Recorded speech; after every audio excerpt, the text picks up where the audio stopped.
Against the gods अर्थात देवताओं के विरुद्ध।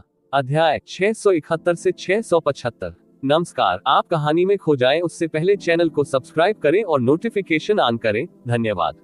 देवताओं के विरुद्ध अध्याय 671 झूठी बहादुरी। आप ऑडियो बुक्स 108 देख रहे हैं।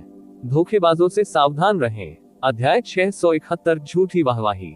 यू चे के ठंडे मुस्कुराते चेहरे को देखकर ये झिंगान के दिल में अकथनीय आक्रोश और घृणा भड़क उठी।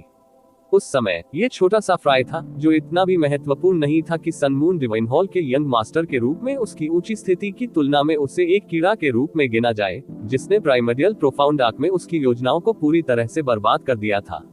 यदि यू चे नहीं होता तो उसने पहले ही फैंग जुएर के दिव्य फीनिक्स शरीर को प्राप्त कर लिया होता और उसकी वर्तमान ताकत सॉवरेन प्रोफाउंड दायरे तक पहुंच गई होती, जबकि उसकी विकास दर आज की तुलना में कहीं अधिक होती।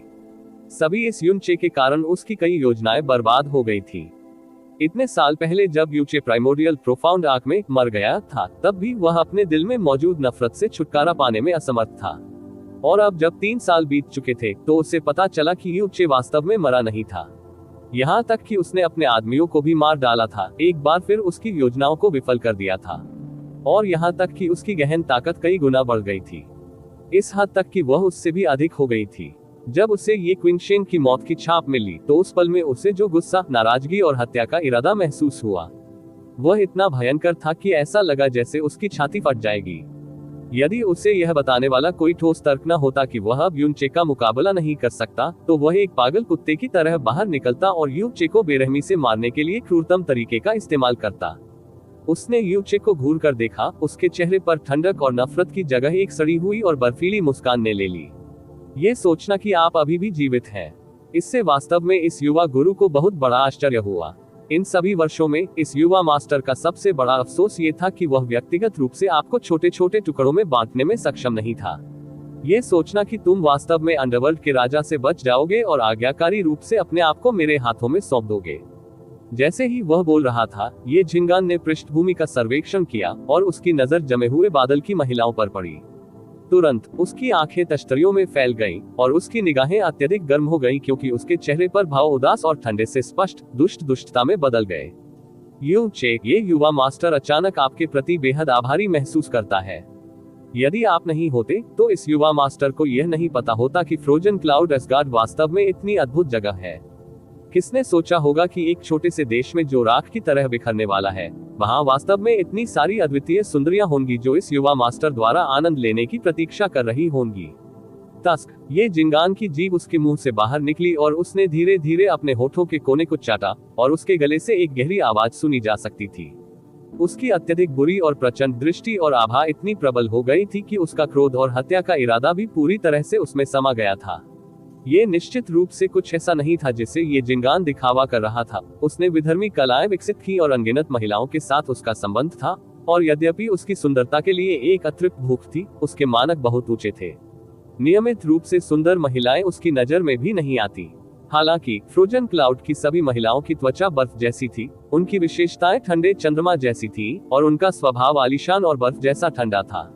उनमें से हर एक स्वर्ग पर्वत से बर्फ के कमल की तरह लग रहा था जो हवा और बर्फ के बीच हिल रहा था। वे बर्फ की परियों की तरह थे जो स्वर्ग से निर्वासित होने के बाद धरती पर उतरी और अपनी अद्वितीय सुंदरता में घमंड से दुनिया का सर्वेक्षण कर रही थी। इन 1000 वर्षों के दौरान बिना किसी अपवाद के ब्लू विंग नेशन की नंबर 1 सुंदरता हमेशा फ्रोजन क्लाउड एसगार्ड से आई थी। इसके अलावा भले ही केवल एक व्यक्ति ने फ्रोजन क्लाउड एसगार्ड से एक लड़की को चुना हो, भले ही वह उन सभी में से सबसे साधारण लड़की हो, फिर भी वह बाहरी दुनिया में एक अद्वितीय सुंदरता होगी, अपने आसपास की किसी भी अन्य महिला की तुलना में अधिक सुंदर होगी। इसके अलावा उनका ठंडा और आलीशान स्वभाव कुछ ऐसा नहीं था जिसकी तुलना एक सामान्य लड़की से की जा सके। इसलिए भले ही ये झिंगान के पास अनगिनत महिलाएं थीं, फिर भी वह फ्रोजन क्लाउड की हर एक महिला को एक भूखे भेड़िए की भ्रष्टता के साथ घूरता था। और उसके पास फ्रोजन क्लाउड की पूरी 2000 महिलाएं थीं। ये कहना जरा भी अतिशयोक्ति नहीं होगी कि ये के भीतर हर एक तंत्रिका और कोशिका झिंगान का शरीर उत्तेजना से कांप रहा था। फ्रोजन क्लाउड की 2000 महिलाएं, उनमें से एक भी उन सभी महिलाओं को अपनी चमक खोने का कारण बनेगी जिन्हें उसने सन मून डिवाइन हॉल में वापस रखा था। और वे 6 महिलाएं जो सबसे आगे खड़ी थीं, जिनके पास उन सभी में सबसे मजबूत गहन ऊर्जा आभा थी, ने विशेष रूप से उसका ध्यान खींचा, जिससे उसके लिए खुद को मुंह से लार टपकने से रोकना लगभग असंभव हो गया। जहां तक फ्रोजन क्लाउड एसगार्ड का सवाल है, उसने बहुत समय पहले उनके बारे में सुना था, लेकिन ब्लू विंड के छोटे से देश की एक महिला शक्ति को याद रखना तो दूर, उसका ध्यान आकर्षित करने लायक भी नहीं थी। यदि नाम जिया क्विंग्यू और ये तथ्य नहीं होता कि वह फ्रोजन क्लाउड एसगार्ड का हिस्सा थी, तो उसने शायद इस तरह की जगह पर आने के बारे में कभी नहीं सोचा होता। लेकिन उसने कभी सपने में भी नहीं सोचा था कि यह जगह वास्तव में पृथ्वी पर स्वर्ग है। सन मून डिवाइन हॉल के युवा मास्टर, जो सुंदरता को अपने जीवन के समान प्रिय मानते थे, को अचानक ऐसा लगा जैसे उन्होंने अपना अधिकांश जीवन बर्बाद कर दिया है। इस समय उसका ध्यान पहले से ही यूचे से पूरी तरह से उसके पीछे फ्रोजन क्लाउड महिलाओं पर केंद्रित हो चुका था। इन खूबसूरत और मनमोहक बर्फ परियों की तुलना में यूचे का जीवन किसी लायक भी नहीं था। अपनी विधर्मी कलाओं को विकसित करने के लिए महिलाओं का उपयोग करने के लिए ये जिंगान की कुख्याति कुछ ऐसी थी जिसके बारे में फ्रोजन क्लाउड की सभी महिलाओं ने पहले सुना था, और आज उन्होंने जो देखा वह उन सभी अफवाहों से कहीं अधिक बुरा था जो उन्होंने सुनी थी। उसकी अश्लील और विकृत अभिव्यक्ति को देखकर फ्रोजन क्लाउड की महिलाओं के चेहरे गहरी घृणा से भर गए। मुरो, कियानेक्स्यू, चू युएली और बाकी फ्रोजन क्लाउड परियों ने अपनी भौहें सिकोड़ ली, क्योंकि उनके शरीर के चारों ओर बर्फ की आत्मा बेतहाशा नृत्य कर रही थी और उनके हाथ उनकी बर्फ की तलवारों की मूठों के चारों ओर कस गए थे। आज भले ही उन सभी को नष्ट होना पड़ा, साथ मिलकर वे निश्चित रूप से खुद को ये जिंगान द्वारा अपमानित नहीं होने देंगे। हा, ये झिंगान की बातें सुनने के बाद यूचे ने थोड़ा सा भी डर या गुस्सा प्रकट नहीं किया। इसके बजाय उसने अपनी बाहें अपनी छाती पर रख ली और जोर से हंसा। ये जिंगान, तुम्हारी मृत्यु निकट है, फिर भी तुम्हारे पास हवा में महल बनाने का समय है। ये बहुत ही हास्यास्पद है। हा, इस युवा मास्टर की मृत्यु निकट है। जैसे ही उसने अपना सिर पीछे झुकाया, ये जिंगान की आंखें तिरछी हो गईं और उसने जोर से हंसी भी निकाली, और यही ऊंचे की हंसी से भी ज्यादा तेज और अधिक प्रचंड थी। ऐसा लगता है कि भले ही आप 3 साल और जीवित रहे हो, आप एक दयनीय मूर्ख बन गए हैं जो ये भी नहीं बता सकते कि इस समय वास्तव में किसकी मृत्यु निकट है। युवा मास्टर, ये शी ने एक कदम आगे बढ़ते हुए कहा। जब इस लड़के ने यंग मास्टर को देखा तो वह स्पष्ट रूप से इतना भयभीत हो गया कि उसने अपनी बुद्धि खो दी थी। हम्फ, यंग मास्टर का दर्जा देखते हुए उस पर अपनी सांस बर्बाद करने की कोई जरूरत नहीं है। मुझे जाकर उसे पकड़ने दो और उसका भाग्य यंग मास्टर पर छोड़ दो। तब मुझे 15वें बुजुर्ग को परेशान करना होगा, ये जिंगान ने इत्मीनान से उत्तर दिया। लेकिन 15वें बुजुर्ग, उसके साथ नम्र रहना याद रखें। मैं निश्चित रूप से नहीं चाहता कि आप उसे दुर्घटनावश मार डालें। पहले मुझे उसकी टांगे तोड़ते हुए देखो, ये शी ने ठंडी हंसी के साथ कहा। उसने अपने शरीर में सारी गहन ऊर्जा प्रवाहित की और आगे बढ़ने की तैयारी की, इससे पहले कि एक आकृति अचानक उसके सामने आ जाती। उसे ये गाइंग ने रोक दिया था और उसने धीमी आवाज में चिल्लाकर कहा, रुको, अभी कोई कार्रवाई न करें। क्या आप में से किसी को एहसास नहीं हुआ कि यहाँ कुछ गड़बड़ है? जब हम पहुंचे थे, वे पहले से ही यहाँ एकत्र हुए थे और उन्होंने सन मून सेक्रेड आर्क नाम भी पुकारा था, इसलिए उन्हें स्पष्ट रूप से पता था कि हम बहुत पहले ही आ रहे थे। इसके अलावा न केवल वे भागे नहीं, बल्कि वे वास्तव में जानबूझकर यहाँ इंतजार कर रहे थे।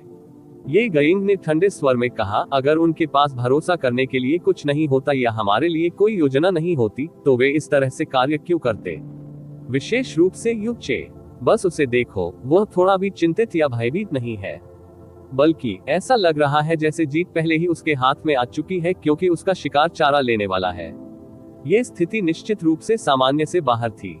जब वे पहुंचे और यूनचे को पाया, तो जिस परिदृश्य में उनका स्वागत किया गया वह उनकी अपेक्षा से बिल्कुल अलग था। ये शी ने उत्तर दिया, निश्चित रूप से कुछ अजीब चल रहा है, लेकिन मैंने अपने वर्तमान परिवेश का सर्वेक्षण करने के लिए अपनी सारी शक्ति का उपयोग किया है, और मैं किसी भी मजबूत व्यक्ति की आभा को महसूस नहीं कर सकता। सबसे मजबूत मैंने जो आभा पाई है वह सम्राट गहन क्षेत्र के 8वें स्तर की है, और इस यूचे के पास केवल सम्राट गहन क्षेत्र के 3रे स्तर पर गहन शक्ति है। हालांकि मुझे नहीं पता कि उन्हें हमारे आगमन के बारे में इतनी पहले से क्यों पता चल गया होगा। वे भागे नहीं क्योंकि वे स्पष्ट रूप से जानते थे कि भले ही वे पृथ्वी के छोर तक भाग जाएं, लेकिन ये हमारी पकड़ से बचने के लिए पर्याप्त नहीं होगा। यूनचे केवल अपने मौजूदा रवैये का दिखावा कर रहा है। ये सब झूठा दिखावा और दिखावा है। क्या तुम्हें सच में लगता है कि वह झूठ बोल रहा है? ये गइंग ने धंसी हुई भौहों के साथ कहा, हम सभी ऐसे लोग हैं जो लगभग 1000 साल तक जीवित रहे हैं, और यूनचे केवल 20 साल से थोड़ा अधिक उम्र का है। क्या आप वास्तव में सोचते हैं कि उसके द्वारा किया गया कोई भी कृत्य हमारी नजरों से बच सकता है? ये शी की पलकें थोड़ी देर के लिए फड़क गईं जब ये शुरान और ये जुआन्युन दोनों ने अपनी भौहें सिकोड़ ली। युन चे जो उनके सामने खड़ा था, उसने न केवल यहाँ उनके लिए इंतजार करने की पहल की थी, बल्कि यहाँ तक कि जब उसने उनके सन मून डिवाइन का सामना किया था हॉल, वह अभी भी शांत और संयमित था। वे उसकी अभिव्यक्ति, टकटकी या मुद्रा से चिंता के डर का संकेत नहीं पा सके। इसके विपरीत केवल एक चीज जो प्रदर्शित की गई थी वह थी निरंतर अहंकार और अवमानना। वे सभी पुराने राक्षस थे जो कई 100 वर्षों तक जीवित रहे थे, और उनमें से कुछ तो लगभग 1000 वर्ष पुराने थे, इसलिए वे निश्चित रूप से उस पर विश्वास नहीं करते थे 20 वर्ष से कुछ अधिक उम्र का एक युवा उनके सामने इस हद तक अभिनय कर सकता है। अपने दिल की गहराइयों में उन्होंने बहुत पहले ही पुष्टि कर दी थी कि निश्चित रूप से कोई था जो इस समय युन चे का समर्थन कर रहा था। तो क्या हुआ अगर वहां है? ये शी ने तिरस्कार पूर्वक हंसते हुए कहा, भले ही उसके पास वास्तव में कोई बड़ी शक्ति हो जो उसका समर्थन कर रही हो, क्या वह हमारे सन मून डिवाइन हॉल से अधिक मजबूत हो सकती है? इस गहन आकाश महाद्वीप में अन्य 3 पवित्र भूमियों के अलावा क्या वास्तव में कुछ और है जो हमारे सूर्य चंद्रमा दिव्य हॉल को कांपने का कारण बन सकता है? ये शी के शब्द तर्क से परे अहंकारी हो सकते हैं, लेकिन वे अटल सत्य भी थे। प्रोफाउंड स्काई महाद्वीप में प्रमुख शक्तियों में से एक के रूप में बाकी पवित्र मैदानों, Absolute Monarch Century, Supreme Ocean Palace और माइटी हेवनली स्वॉर्ड रीजन के अलावा इस दुनिया में और कुछ भी नहीं था जिसे वे अपने बराबर मानते हो। भले ही यू चे ने ब्लू विंड नेशन के सभी गहन अभ्यासकर्ताओं को इकट्ठा कर लिया, लेकिन इससे उन्हें पलक झपकाने की भी जरूरत नहीं पड़ी। उसने अकेले दिव्य फीनिक्स संप्रदाय को हराया और केवल 6 वर्षों तक खेती करने के बावजूद ये क्विंगशिंग और ये जी को मारने में कामयाब रहा। इसलिए मेरे पास यह विश्वास करने का कोई कारण नहीं है कि वह बस यहाँ खड़ा है और मौत का इंतजार कर रहा है। ये गयिंग ने अतुलनीय विवेकपूर्ण तरीके से कहा। इसके अलावा क्या आपने नहीं सुना कि उन्होंने अभी क्या कहा? उन्होंने कहा कि हमारे यंग मास्टर की मृत्यु निकट थी। वह झांसा दे सकता है, या जो उसका समर्थन कर रहा है उसके पास वास्तव में उस तरह की शक्ति है, भले ही ऐसा होने की संभावना अरबों में से केवल एक ही हो। क्या आप ऐसा जोखिम लेने का साहस करते हैं? अगर वास्तव में यंग मास्टर को कुछ हुआ तो न केवल हम मरेंगे, बल्कि हमारे पूरे परिवार और यहाँ तक कि हमारे वंशजों को भी हमारे साथ मरना होगा। ये गुयंग के शब्दों के कारण ये शी का शरीर कांपने लगा और ये शुरान और ये जुआन्युन के चेहरे का रंग बदल गया।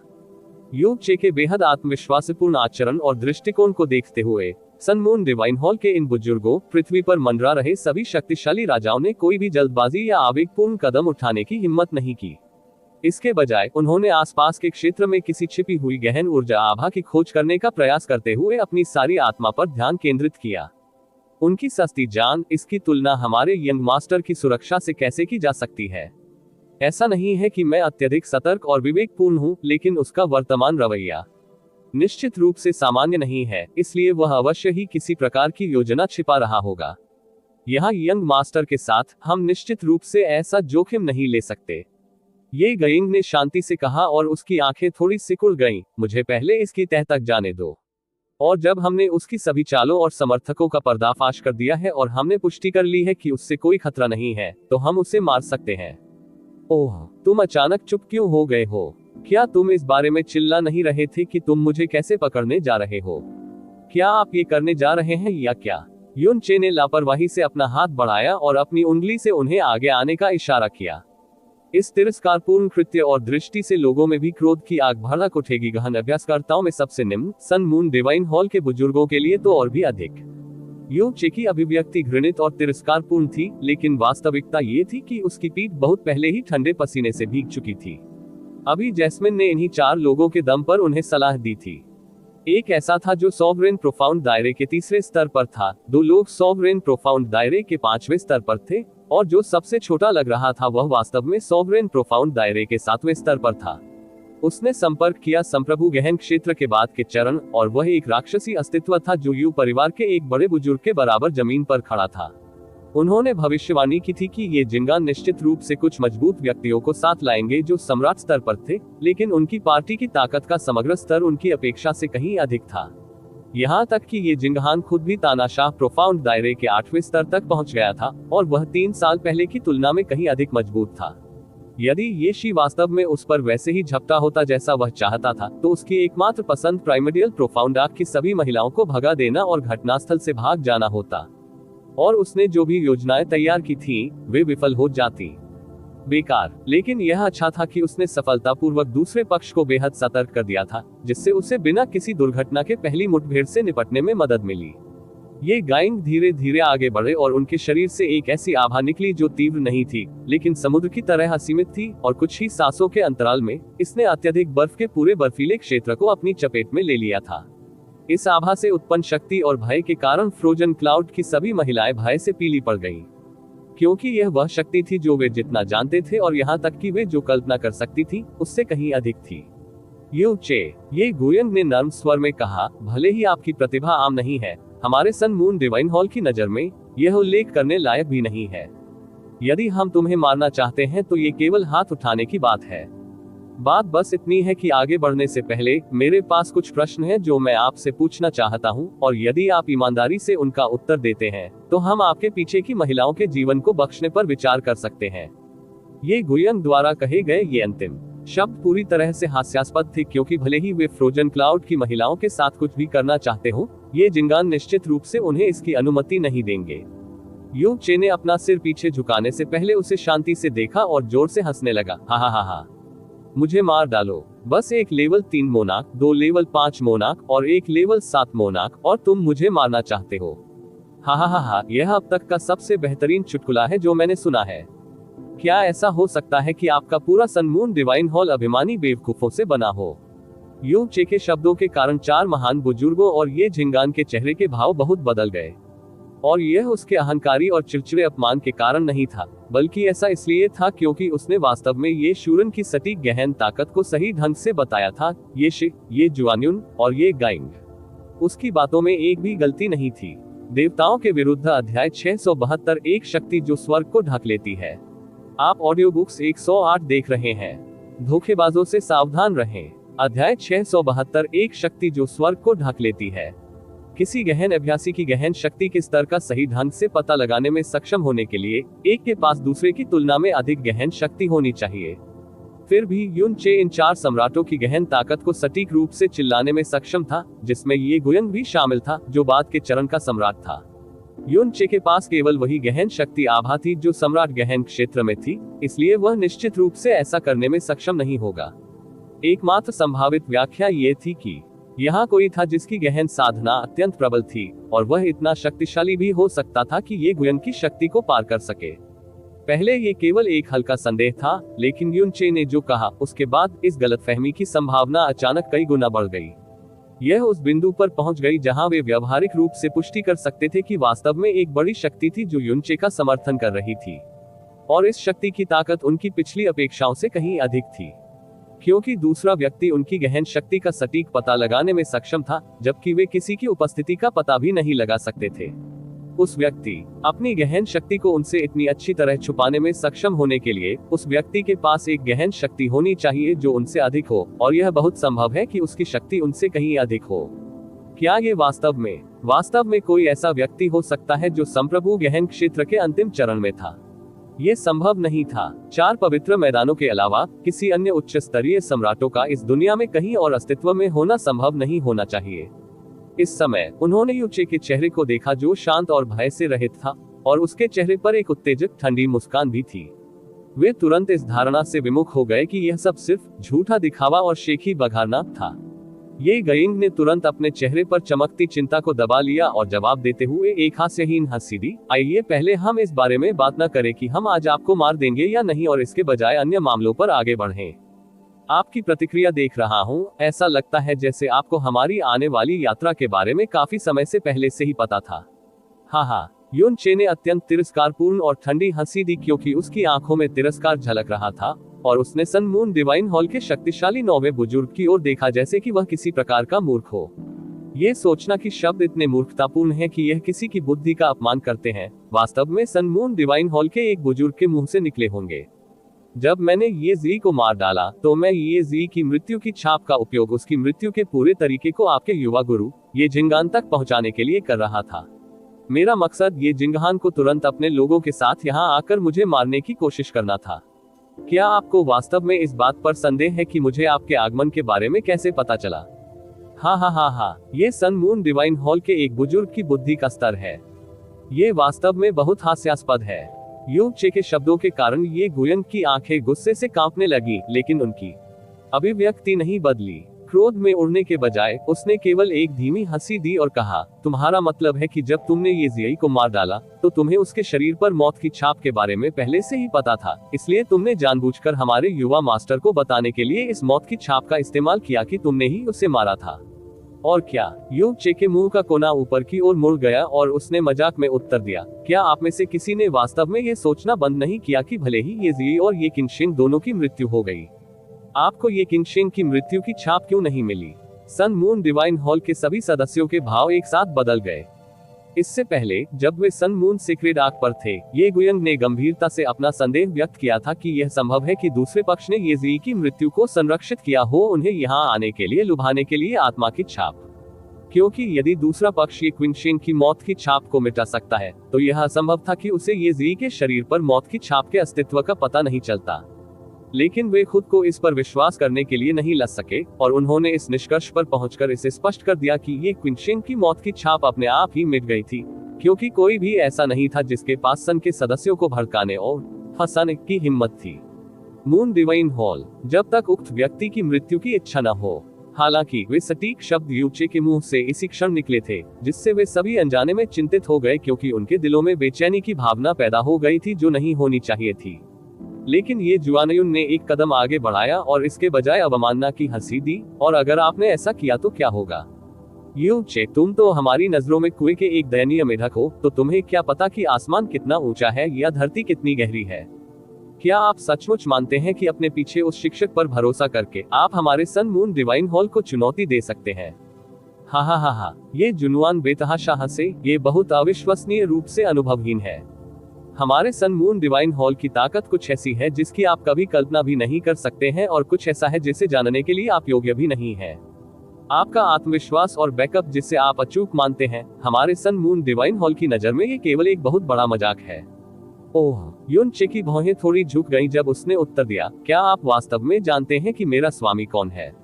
TSK, जिसने भी हमारे सन मून डिवाइन हॉल के सामने इस तरह के निर्लज व्यवहार करने की हिम्मत की है, उसकी हमेशा एक भयानक मौत हुई है, और अगर वे जीवित रहने में कामयाब भी रहे तो उनका भाग्य मौत से भी बदतर था। हाँ, शियूस ने ठंडी हंसी के साथ अपनी ठुड्डी पर हाथ रखते हुए कहा, यू बच्चू, अपने मालिक के बारे में बात भी मत करो। भले ही आपके पास उनमें से 120 स्वामी हो, आप निश्चित रूप से आज अपना जीवन नहीं बचा पाएंगे। हाँ हाँ, क्या? युन चे ने एक हास्यहीन हंसी दी, और जबकि उसका लहजा अहंकारी था, उसकी आवाज भी गहरी होने लगी। मेरा मालिक आमतौर पर अपनी छोटी सी दुनिया में रहता है, इसलिए मैं आमतौर पर उसकी खेती में बाधा डालने की हिम्मत नहीं करूंगा, और मैं और भी कम इच्छुक हूँ अपने स्वामी की शक्ति उधार लेने के लिए। युन चे की आंखें तुरंत काली और ठंडी हो गईं और उसने आगे कहा, लेकिन फ्रोजन क्लाउड एसगार्ड को आपसे कोई झगड़ा या शिकायत नहीं है, फिर भी आपने उनके प्रति इतना क्रूर व्यवहार किया। आपने न केवल उन्हें एक निराशाजनक स्थिति में धकेल दिया, बल्कि आपने उनके 2 पिछले संप्रदाय के आकाओं को भी मार डाला। इस नफरत और दुश्मनी ने हमारे बीच एक अपूरणीय खाई पैदा कर दी है, और यदि मैं इस गलती का बदला नहीं ले सकता, तो मैं फ्रोजन क्लाउड एसगार्ड का नया संप्रदाय स्वामी बनने के योग्य नहीं हूँ। तो आज मैं अपने गुरु की शक्ति उधार लूंगा और ये झिंगान का उपयोग करूंगा। नहीं, पिछले 2 संप्रदाय के गुरुओं की आत्माओं को बलिदान देने के लिए आपके सारे खून का उपयोग करूंगा। यू चे ने अपना बायां हाथ उठाया। तुम्हें जल्द ही पता चल जाएगा कि कुएं का मेढक वास्तव में कौन है। जब मेरे स्वामी हमारे सामने आने के लिए कृपा करेंगे, तो बेहतर होगा कि आप सभी इसके लिए तैयार रहें। इतने भयभीत न हो कि आप अपनी पैंट गीली कर ले और इस प्राचीन बर्फीली भूमि को दागदार बना दे। यू चे का लहजा कठोर था और उसके शब्द शत्रुता से भरे हुए थे। जैसे ही उनके शब्द गिरे, ये जिंगान का चेहरा काला पड़ गया, और जैसे ही वह बोलने ही वाले थे, उन्होंने यू चे के शरीर से एक हल्की चमक देखी। उस फ्लैश के बाद जहां वह खड़ा था, वहां से उसका पूरा व्यक्तित्व गायब हो गया था। चाहे उनका फिगर हो या उनकी मौजूदगी, सब पूरी तरह से गायब हो चुका था। ये गयिंग और उनके बाकी साथी बुरी तरह से सदमे में थे। उन्हें निश्चित रूप से विश्वास नहीं था कि एक गहन अभ्यासी जो संप्रभु गहन दायरे से नीचे था, उन्हें देखे बिना गायब हो सकता है। लेकिन सम्राट के रूप में उनकी विशाल शक्ति के बावजूद वे यू चे की उपस्थिति का पता नहीं लगा सके, भले ही उनकी आध्यात्मिक धारणा ने पूरे क्षेत्र को ढक दिया था। इस तरह वह उनकी आंखों के सामने ही एक पल में पूरी तरह से गायब हो गया। क्या चल रहा है? जैसे ही उसकी नजर उस क्षेत्र पर पड़ी, ये शी गहरी आवाज में चिल्लाया। उनके अपने ज्ञान और अनुभव के अनुसार ये कुछ ऐसा था जो संभव नहीं होना चाहिए। ये बताए बिना कि युनचे एक सिंहासन था, भले ही वह एक सम्राट भी था, उसके लिए यह संभव नहीं होना चाहिए कि वह उनकी आंखों के सामने से पूरी तरह गायब हो जाए। ये गयिंग की भौहें सिकुड़ गईं, और उससे अचानक याद आया कि युनचे ने ये शब्द कहे थे, मेरा स्वामी आमतौर पर अपनी छोटी सी दुनिया में रहता है, इसलिए मैं आमतौर पर उसकी खेती में खलल डालने की हिम्मत नहीं करूंगा। उसका दिल अचानक हिल गया। उसका अपनी छोटी सी दुनिया। क्या ऐसा हो सकता है कि उसका मालिक वास्तव में कोई ऐसा व्यक्ति हो जो किंवदंतियों की तरह अपनी छोटी सी दुनिया खोल सकता हो? और युनचे का पूरी तरह गायब होना उसके मालिक की छोटी दुनिया में प्रवेश करने के कारण था। उनके सदमे के बीच अचानक उनके सामने एक रोशनी चमकी और युनचे की आकृति एक बार फिर उनके सामने आ गई। लेकिन युनचे जो एक बार फिर प्रकट हुआ था, उनका सामना नहीं कर रहा था, इसके बजाय उसका सिर झुका हुआ था और उसने अपनी आभा वापस ले ली थी। उनका रुख उस जंगली अहंकार से पूरी तरह से रहित था जो उन्होंने पहले प्रदर्शित किया था, बल्कि उन्होंने गंभीर सम्मान का रवैया अपनाया। युनचे, तुम्हारा मालिक कहाँ है? ये शी ने दहाड़ते हुए कहा, मैं निश्चित रूप से आपसे यह उम्मीद नहीं करता कि आप हमें बताएंगे कि एक बार आपके तथाकथित गुरु ने 4 शब्द सन मून डिवाइन हॉल सुने थे, वह इतना भयभीत हो गए थे कि वह भाग गए। हा। ये शी की हंसी अचानक रुक गई क्योंकि उसकी अभिव्यक्ति में बड़ा बदलाव आया। एक वृद्ध आवाज ने एक लंबी और लंबी आह भरी। यह आह अपने साथ एक अवर्णनीय भारीपन लिए हुए थी और ऐसा लग रहा था कि यह किसी प्राचीन युग से आ रही है। इस आह के साथ एक असीम और अवर्णनीय राजसी उपस्थिति और ताकत थी। ऐसा प्रतीत होता है कि यह पृथ्वी के छोर से उमड़ आया है, और उस क्षण यह आकाश और पृथ्वी को भरता हुआ प्रतीत होता है। उस स्थिति में ऐसा लगा जैसे स्वर्ग का गुंबद पूरी तरह से ढह गया हो। इसके साथ ही पूरी दुनिया एक घातक सन्नाटे में डूब गई। सन मून डिवाइन हॉल के 4 सम्राट ये शे, ये शूरन, ये जुआन्युन और शक्तिशाली ये गुयंग सभी ने महसूस किया कि उनकी सांसें उनके सीने में अटक रही हैं क्योंकि यह उन पर गिर सकता है। ऐसा लग रहा था मानो कोई पहाड़ हो रेंज उनकी छाती पर दबाव डाल रही थी। सांस लेने के बारे में भूल जाए, यहाँ तक कि उनके दिल भी लगभग पूरी तरह से बंद हो गए थे क्योंकि उनके शरीर अकड़ गए थे, जबकि उनके शरीर की हर कोशिका हिंसक और अनियंत्रित रूप से कांप रही थी, और चाहे वे कुछ भी करें, वे रुक नहीं सकते थे। बहुत कठिनाई के बाद उन्होंने अपना सिर उठाया, और जब उन्होंने उस आकृति को देखा जो अचानक पतली हवा से प्रकट हुई थी, तो उनकी पुतलियां सिकुड़ गईं। उसका भारी काला वस्त्र गरजती ठंडी हवा में लहरा रहा था। काले लबादे से उसका आधा चेहरा ढका हुआ था, इसलिए वे उसकी शक्ल पहचानने में असमर्थ थे।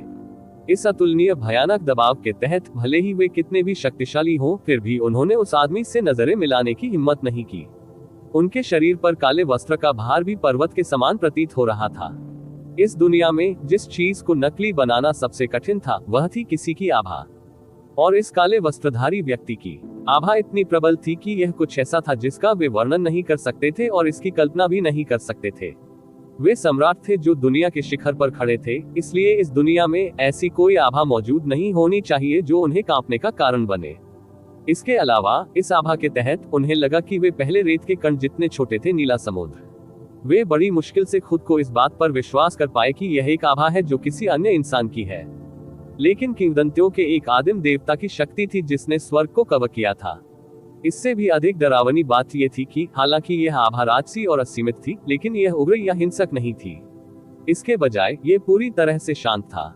तो कहने का मतलब यह था कि यह केवल वह उपस्थिति थी जो ये काले वस्त्र पहने व्यक्ति आमतौर पर प्रदर्शित करता था। ये जानबूझकर किया गया बल का प्रदर्शन नहीं था जो तब होता था जब कोई अपनी सारी गहन ऊर्जा प्रसारित करता था। मालिक युनचे जमीन पर घुटनों के बल बैठ गया और अपना सिर गहराई से झुकाया।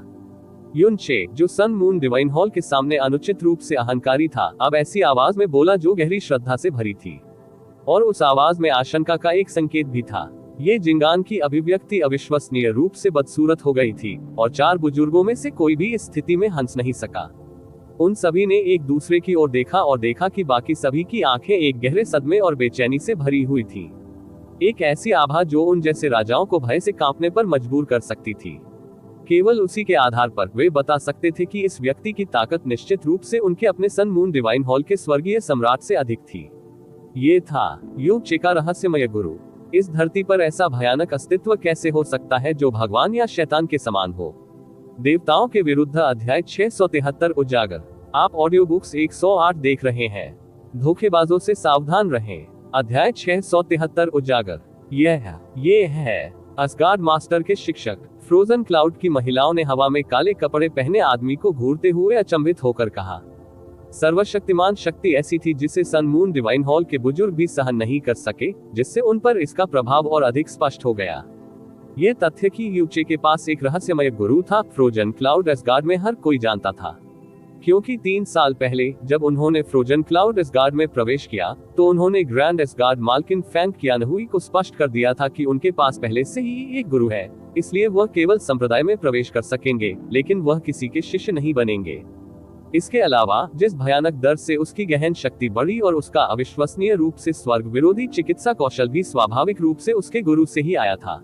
और आज उन्होंने आखिरकार यूचे के रहस्यमय गुरु का असली चेहरा देख लिया था, और उससे निकलने वाली आभा और शक्ति उनकी कल्पना और समझ से कई गुना अधिक थी। उन्होंने पहले कल्पना की थी कि यूचे का मालिक एक अत्यंत भयानक व्यक्ति होगा, लेकिन स्थिति की वास्तविकता उनकी अपेक्षाओं से कहीं अधिक थी। इसमें कोई आश्चर्य नहीं कि जब वह सन मून डिवाइन हॉल का सामना कर रहा था तो वह इतना शांत था। कोई आश्चर्य नहीं कि उसने इतना अहंकारी होने का साहस किया। तो क्या आप ही वे लोग हैं जो इस बूढ़े शिष्य को मार डालना चाहते हैं?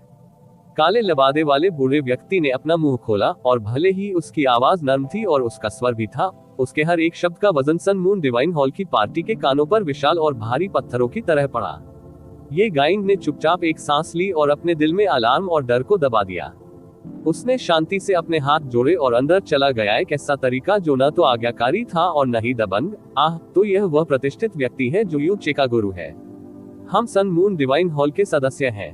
कल आपके शिष्य ने बिना किसी कारण के हम पर हमला किया, और उसने हमारे सन मून डिवाइन हॉल के 12 लोगों को मार डाला। इनमें से 2 पीड़ित हमारे युवा स्वामी के निजी नौकर थे। तो हमारा सन मून डिवाइन हॉल स्वाभाविक रूप से निवारण के लिए आया है, लेकिन हमें यह उम्मीद नहीं थी कि आप जैसा कोई प्रतिष्ठित व्यक्ति इस स्थान की देखरेख करेगा, इसलिए हम आपको सम्मान देने में असफल रहे। भले ही हमने अनजाने में इस प्रतिष्ठित व्यक्ति की साधना में खलल डाला हो, हमारा मिशन हत्यारे को न्याय के कटघरे में लाना था, क्योंकि ऐसा करना सही और उचित काम है। हमारा मानना है कि इस प्रतिष्ठित व्यक्ति की गहन आभा बेजोड़ है, इसलिए आप निश्चित रूप से कोई नहीं है जो सही गलत में फर्क करने और बुरे कामों को छिपाने में असमर्थ है।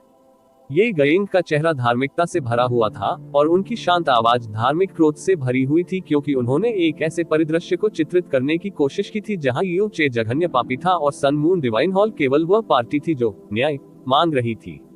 इसके अलावा उन्होंने सन मून डिवाइन हॉल शब्दों पर बहुत जोर दिया, क्योंकि प्रोफाउंड स्काई कॉन्टिनेंट में कोई भी ऐसा नहीं था जिसने सन मून डिवाइन हॉल को अपमानित करने की हिम्मत की हो। हाँ, काले लबादे वाले बूढ़े व्यक्ति ने विनम्रतापूर्वक हंसते हुए कहा, जो कोई भी इस बूढ़े शिष्य द्वारा मारा गया है वह निश्चित रूप से अपनी मृत्यु के योग्य है। इसके विपरीत यह आपका सन मून डिवाइन हॉल है जिसने बिना किसी कारण या कारण के इन महिलाओं के क्षेत्र पर हमला किया। यदि यहाँ कोई अपराध हुआ था तो यही था। ये बहुत बकवास है। ये शी ने आगे बढ़ते हुए अपना सिर उठाया और ठंडा जवाब दिया, हमारे युवा मास्टर के पास फ्रोजन क्लाउड असगार्ड के खिलाफ कार्रवाई करने का निश्चित रूप से एक विशेष कारण है, और अगर कोई जवाबी कार्रवाई करना भी चाहता है तो ये भी कुछ ऐसा है जो केवल फ्रोजन क्लाउड असगार्ड से संबंधित है। ये लड़का यूचे केवल एक बाहरी व्यक्ति है। हमारे सन मून डिवाइन हॉल ने पहले कभी उसके खिलाफ कोई कार्रवाई नहीं की, फिर भी उसने हमारे 12 लोगों को मार डाला। इसलिए हम यहाँ न्याय मांगने आए हैं, क्योंकि यह सही और उचित काम है। लेकिन अपने शिष्य की रक्षा के लिए आपने वास्तव में जानबूझकर सच्चाई को विकृत करने का निर्णय लिया। ये काफी है येशी, अनादर मत करो। ये गुयंग ने हाथ उठाया और येशी को संदेश देने के लिए अपनी आंखों का इस्तेमाल किया। ऐसा इसलिए था क्योंकि इस काले वस्त्रधारी व्यक्ति की आभा बहुत ही भयानक थी, और यदि उन्होंने वास्तव में उसे क्रोधित किया तो परिणाम इतने भयानक होंगे कि सोचा भी नहीं जा सकता। उन्होंने अपना सिर उठाया और धार्मिकता से भरे चेहरे के साथ कहा, हमारा सन मून डिवाइन हॉल 10,000 वर्षों से अस्तित्व में है, और प्रोफाउंड स्काई महाद्वीप की रक्षा करना हमेशा हमारा मिशन रहा है। इस 10,000 साल की अवधि में हमने अनगिनत बार उन लोगों को खदेड़ दिया है जिन्होंने गहरे आकाश महाद्वीप पर आक्रमण करने की कोशिश की थी। इस वजह से प्रोफाउंड स्काई कॉन्टिनेंट के लोगों ने हमें पवित्र भूमि की उपाधि दी है, और सन मून डिवाइन हॉल द्वारा प्रदान की गई हमारी 10,000 वर्षों की मेधावी सेवा निंदा से परे है। हम एक पवित्र भूमि का नाम रखते हैं, और हम प्रोफाउंड स्काई महाद्वीप के भीतर रहने वाले सभी लोगों की सुरक्षा सुनिश्चित करने का बोझ भी उठाते हैं। इसलिए हमारे कार्य हमेशा ईमानदार, स्पष्ट और पूरी तरह से निंदा से परे रहे हैं। शायद इसलिए कि इस प्रतिष्ठित व्यक्ति की गहन आभा बेजोड़ है, आप हमें एक पापी का निशान सहन करने के लिए मजबूर करना चाहते हैं। लेकिन भले ही हम इस प्रतिष्ठित व्यक्ति के बराबर नहीं हैं, फिर भी हम निश्चित रूप से आपको ऐसा करने की अनुमति नहीं देंगे। लेकिन अगर यह प्रतिष्ठित व्यक्ति कार्रवाई करता है और आपके शिष्य की रक्षा के लिए हमें मार डालता है, ये गाइंग ने गंभीर आंखों से कहा, यह शायद हो सकता है कि दुनिया के सभी लोग इसके लिए सहमत नहीं होंगे। ये गुयंग के शब्दों से फ्रोजन क्लाउड की सभी एकत्रित महिलाओं के चेहरे पर नफरत और नाराजगी दिखाई देने लगी। उनके लिए ये लोग शैतान थे जिन्होंने अपने निजी लाभ के लिए दुष्ट व्यवहार किया। फिर भी अभी उन्होंने बेशर्मी से खुद को प्रोफाउंड स्काई महाद्वीप के संरक्षक के रूप में चित्रित किया और उन्होंने लोगों की इच्छा को खतरे के रूप में इस्तेमाल करने का साहस भी किया। ये बिल्कुल बहुत ही घृणित था। लेकिन जिस बात का वे खंडन नहीं कर सके वह ये थी कि प्रोफाउंड स्काई महाद्वीप के सभी लोगों के बीच 4 पवित्र भूमियों को वास्तव में पवित्र माना जाता था। और पवित्र भूमि के संबंध में सामान्य ज्ञान ये था कि वे प्रोफाउंड स्काई महाद्वीप की सीमाओं की लगातार रक्षा की, उन्हें आक्रमण से सुरक्षित रखा और उन अनगिनत आपदाओं को समाप्त किया जिनसे प्रोफाउंड स्काई महाद्वीप को खतरा था। आम आदमी की नजर में ये 4 पवित्र मैदानों का अस्तित्व था जिसने प्रोफाउंड स्काई महाद्वीप की शांति और समृद्धि सुनिश्चित की। तो ये गयिंग की धमकी निश्चित रूप से केवल एक झूठा अलार्म या शुद्ध दिखावा और घमंड नहीं था। हाँ, काले लबादे वाले बूढ़े आदमी ने एक और धीमी हंसी दी और उसने कोई रोष नहीं दिखाया, लेकिन इस हंसी में उपहास का अंश था। इस गहन आकाश महाद्वीप में ऐसा कुछ भी नहीं होता है जो इस बूढ़े व्यक्ति की नजर से बच सके। शायद आप पूरी दुनिया को धोखा दे सकते हैं, लेकिन ये बूढ़ा आदमी उन सभी बदसूरत चीजों को जानता है जो आपने वर्षों में की है। पिछले कुछ वर्षों में आपके तथाकथित युवा स्वामी ने कितनी महिलाओं को नुकसान पहुंचाया है, इसके आधार पर वह अकेले ही एक पाप है जिसे स्वर्ग द्वारा बर्दाश्त नहीं किया जा सकता है। ये गुयंग ने बिना किसी हिचकिचाहट के कहा, जब हम वापस आ जाएंगे तो हम स्वाभाविक रूप से इन प्रतिष्ठित लोगों के शब्दों को अपने हॉल मास्टर तक पहुंचाएंगे। दरअसल इस विनम्र व्यक्ति ने बहुत लंबे समय से अपना दिव्य हॉल नहीं छोड़ा है, इसलिए जब सांसारिक मामलों की बात आती है तो मैं हमेशा अज्ञानी और गलत जानकारी रखता हूँ, इसलिए मुझे नहीं पता कि यह प्रतिष्ठित व्यक्ति कहाँ से आता है। क्या मैं इतना साहसी हो सकता हूँ कि पूछ सकूं कि यह प्रतिष्ठित व्यक्ति कहाँ से है? ये गयिंग के शब्दों ने स्पष्ट रूप से पीछे हटने की उसकी तीव्र इच्छा को दर्शाया। यह एक भयानक गहन आभा वाला व्यक्ति था, इसलिए अब उसे केवल ये सुनिश्चित करना था कि वह अपने युवा गुरु के साथ जितनी जल्दी हो सके निकल सके। इस भयानक आभा का सामना करते हुए वह जानता था कि हर पल जब वे यहाँ रहते हैं तो उनके सामने आने वाले खतरे में तेजी से वृद्धि होती है। इस बूढ़े आदमी का नाम बहुत पहले ही धूल में मिल चुका है, काले लबादे वाले बूढ़े ने थोड़ा रुकते हुए कहा। इसके बाद उसने अपना सिर थोड़ा ऊपर उठाया और अचानक एक लंबी और भारी आह भरी, प्राणियों की दुनिया विशाल और असीमित है और उनके झगड़े कभी खत्म नहीं होते। मैंने पहले ही शपथ ले ली है कि मैं फिर कभी नश्वर लोक के मामलों में खुद को कलंकित नहीं करूंगा और मुझे निश्चित रूप से इसके झगड़ों में शामिल नहीं होना चाहिए। आप सभी को चले जाना चाहिए। ये बूढ़ा व्यक्ति न लेने की अपनी लंबी परंपरा को तोड़ना नहीं चाहता है आपकी वजह से एक जीवन। जैसे ही काले लबादे वाले बूढ़े व्यक्ति के शब्द गिरे, सन मून डिवाइन हॉल के सदस्यों की प्रारंभिक प्रतिक्रिया राहत देने वाली नहीं थी। इसके बजाय उन्होंने अपने चेहरे पर अजीब भावों के साथ एक दूसरे को देखा और उन्होंने महसूस किया कि उनके शरीर पर दबाव पड़ रहा है और जो चिंता उनके दिमाग में चल रही थी वह दूर हो गई है। यहाँ तक कि जमे हुए बादल की महिलाओं के चेहरे भी स्पष्ट निराशा और चिंता से रंगे हुए थे। युनचे के गुरु अत्यंत चिंताजनक आभा बिखेरते हुए दिखाई दिए, लेकिन जब दूसरे पक्ष ने उनका नाम पूछा तो उन्होंने कोई जवाब नहीं दिया, इसके बजाय उन्हें वहां से चले जाने के लिए कहा। यहाँ कोई भी देख सकता था कि यह व्यक्ति शायद सन मून से डरता था। दिव्य हॉल। उसने सन मून डिवाइन हॉल के सदस्यों को अपना नाम बताने की हिम्मत नहीं की और उसने सन मून डिवाइन हॉल के खिलाफ हाथ बढ़ाने की भी हिम्मत नहीं की। हालांकि ये भी कुछ ऐसा था जो अपरिहार्य था। इस गहन आकाश महाद्वीप में चाहे कोई व्यक्ति या शक्ति कितनी भी शक्तिशाली क्यों न हो, फिर भी वे सन मून डिवाइन हॉल के सामने उतावलेपन से काम करने की हिम्मत नहीं करेंगे। और यदि उन्होंने सन मून डिवाइन हॉल के विरुद्ध कदम उठाने का साहस किया तो वे अपना विनाश कर रहे थे। छुट्टी। इसके बजाय ये जुआन युन ने अपने चेहरे पर एक हल्की मुस्कान लपेटकर एक कदम आगे बढ़ाया। चाहे वह उसकी अभिव्यक्ति हो या उसकी दृष्टि, दोनों में उल्लेखनीय परिवर्तन आया था।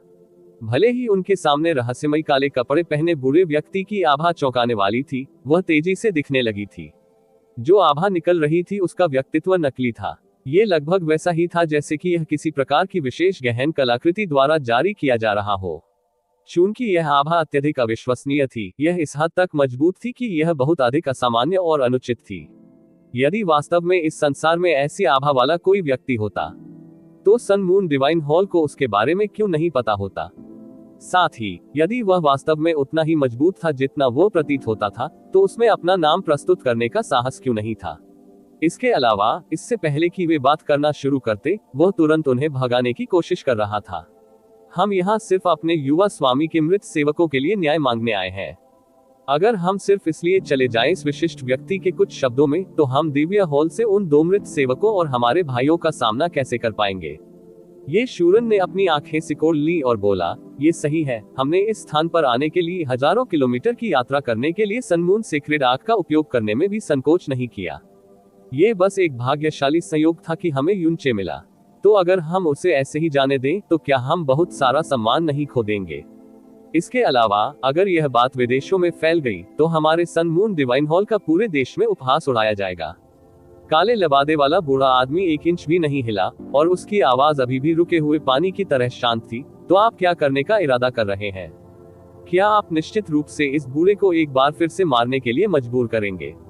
स्वाभाविक रूप से हम ऐसा करने का साहस नहीं करेंगे।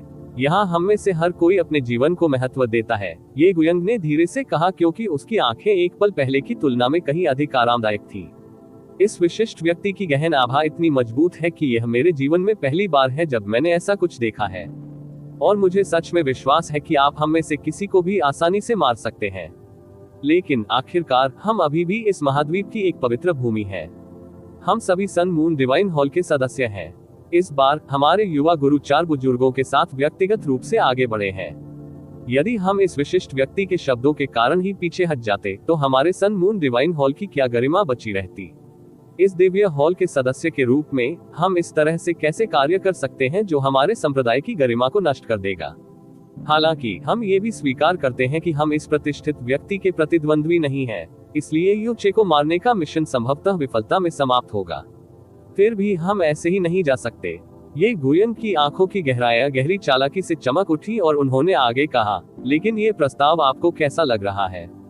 हमारे डिवाइन हॉल के एल्डर येशी इस प्रतिष्ठित व्यक्ति के साथ प्रतिस्पर्धा करेंगे, और मेरा मानना है कि इस प्रतिष्ठित व्यक्ति के पास जो ताकत है, उसे देखते हुए आप निश्चित रूप से एल्डर येशी को आसानी से हरा सकते हैं।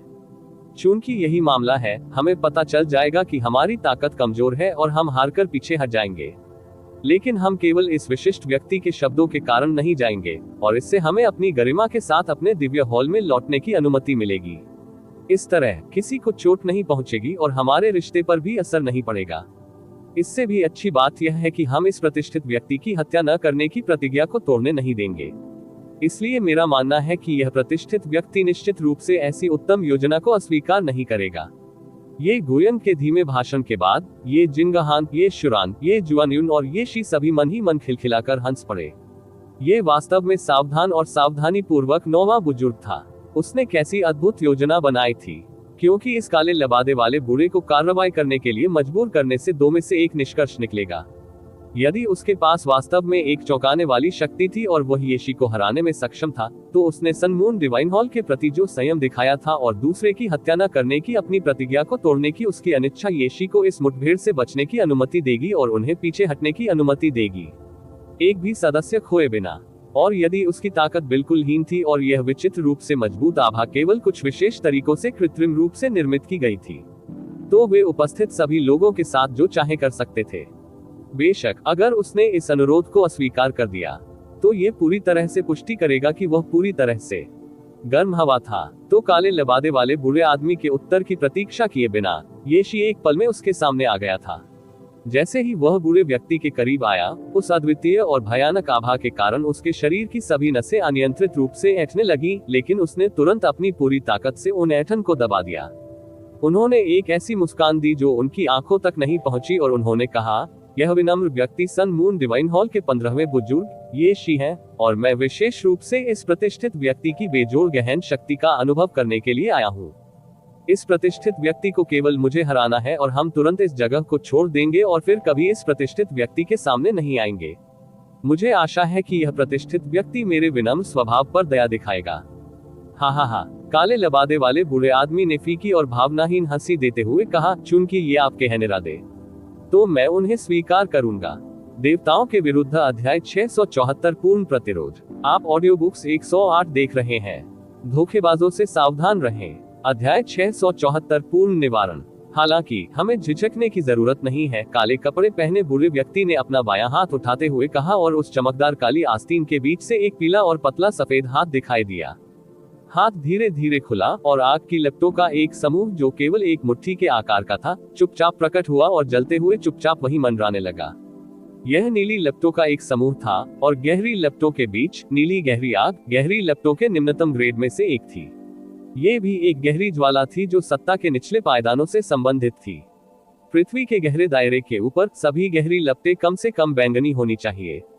तो कहने का मतलब यह है कि नीली गहरी आग स्काई प्रोफाउंड रियलम अभ्यासी को भी नुकसान नहीं पहुंचा सकती, इन मजबूत और शक्तिशाली राजाओं को तो बिल्कुल भी नहीं। लेकिन जो चीज इस नीली लौ को सामान्य गहरी लपटों से अलग करती थी, वह विचित्र बर्फ नीला रंग था जो इन नीली लपटों में था, और इसका रंग लगभग बेहद घनी बर्फ की ऊर्जा के समान ही था। इससे भी अधिक विचित्र बात यह थी कि कोई भी इस बर्फीली नीली आग से निकलने वाली किसी भी गहन ऊर्जा को महसूस नहीं कर सकता था। यह ऐसा था मानो यह कोई गहरी आग भी ना हो, बल्कि सबसे साधारण और सबसे हानिरहित प्राकृतिक लौ थी जिसका उपयोग केवल सामान्य चीजों को जलाने के लिए किया जा सकता था। आपको केवल इस बूढ़े व्यक्ति के स्टारफायर के छोटे समूह को रोकने में सक्षम होने की आवश्यकता है और यह बूढ़ा व्यक्ति तुरंत चला जाएगा और फिर कभी आपके सन मून डिवाइन हॉल के मामलों में हस्तक्षेप नहीं करेगा। लेकिन अगर आप तारे की आग के इस छोटे से कण को भी नहीं संभाल सकते, तो आप सभी को तुरंत चले जाना होगा और फिर कभी इस जगह पर अतिक्रमण नहीं करना होगा। बर्फीली नीली आग की लपटें काले कपड़े पहने बूढ़े आदमी की हथेली के ऊपर धीरे धीरे हिल रही थी। हालांकि वह भारी आवाज अभी भी शांत थी, लेकिन वह अपने साथ एक अतुलनीय भारी दबाव भी लेकर आई थी, और जिस तरह से शब्दों को व्यक्त किया गया था उससे ये स्पष्ट हो गया कि यह कोई चर्चा नहीं थी, इसके बजाय यह एक निर्विवाद आदेश था। इसके अलावा एक और बात थी जो अनकही रह गई थी लेकिन सभी के देखने के लिए स्पष्ट रूप से लिखी गई थी। आप मूल रूप से इस बूढ़े व्यक्ति के साथ मारपीट करने के लायक भी नहीं है। इसलिए यदि आप आग की इस छोटी सी लपट को रोक सकते हैं, तो इसे आपकी जीत के रूप में गिना जाएगा। एक बार जब कोई सम्राट बन जाता है, तो वह इस दुनिया में सत्ता के उच्चतम स्तर पर पहुंच जाता है। इसलिए एक ऐसे व्यक्ति के रूप में जो बाकी दुनिया को हेय दृष्टि से देख सकता है, इससे पहले कभी ऐसा समय नहीं था जब किसी सम्राट का इतना तिरस्कार किया गया हो। ये शी का दिल गुस्से से जल उठा और उसने ठंडी हंसी उड़ाई, यहाँ तक कि दिव्य फीनिक्स संप्रदाय के फीनिक्स भगवान, जो दिव्य गहन क्षेत्र में है, सनमून दिव्य हॉल के एक बुजुर्ग को नीचा दिखाने की हिम्मत नहीं करेंगे। तो ये प्रतिष्ठित व्यक्ति इस तरह से बोलने के लिए आपको वास्तव में इस बात से डरना नहीं चाहिए कि आपके अपने शब्द आपको परेशान करने के लिए वापस आएंगे। हाँ हाँ, काले लबादे वाले बूढ़े व्यक्ति ने उदासीन हंसी भरी और आगे कुछ नहीं बोला। उसने बस अपना हाथ थोड़ा बाहर बढ़ाया और बर्फीली नीली लपटें इत्मीनान से ये शी की छाती की ओर उड़ गईं। किसी की गहन ऊर्जा जितनी मजबूत होगी, प्राकृतिक नियमों की उसकी समझ उतनी ही मजबूत होगी, इसलिए जारी ऊर्जा स्वाभाविक रूप से मजबूत और सघन हो जाएगी। और एक बार जब कोई मोनाक के स्तर पर पहुंच गया, तो एक उंगली उठाने में लगने वाली ऊर्जा की मात्रा भी आसपास की हवा को मोड़ने और कांपने के लिए पर्याप्त थी। ये बर्फीली नीली लौ गहन ऊर्जा के एक भी कंपन के बिना उड़ गई और आसपास के स्थान में कोई हलचल या विकृति नहीं थी। वास्तव में स्थान का उल्लेख किए बिना क्षेत्र के प्राकृतिक तत्वों में भी थोड़ी सी भी गड़बड़ी नहीं हुई थी। जब यह अभी भी काले कपड़े पहने बूढ़े व्यक्ति के हाथ में था, तब भी वे समझ सकते थे कि आग के इस समूह की आभा की कमी बूढ़े व्यक्ति द्वारा इसे दबाने के लिए गहन शक्ति का उपयोग करने के कारण थी। लेकिन अब जब यह उसके हाथ से उड़ गया था, तो यह अभी भी बोलने के लिए कोई ऊर्जा आभा नहीं थी। एकमात्र व्याख्या ये थी कि आग का ये समूह आग के किसी भी नियम का उपयोग करके नहीं बनाया गया था, और यह केवल सबसे सामान्य आग थी। इस स्पष्टीकरण के अलावा निश्चित रूप से कोई अन्य संभावना नहीं थी। तुरंत ये शी की चिंता का एकमात्र बचा हुआ धागा हवा में गायब हो गया।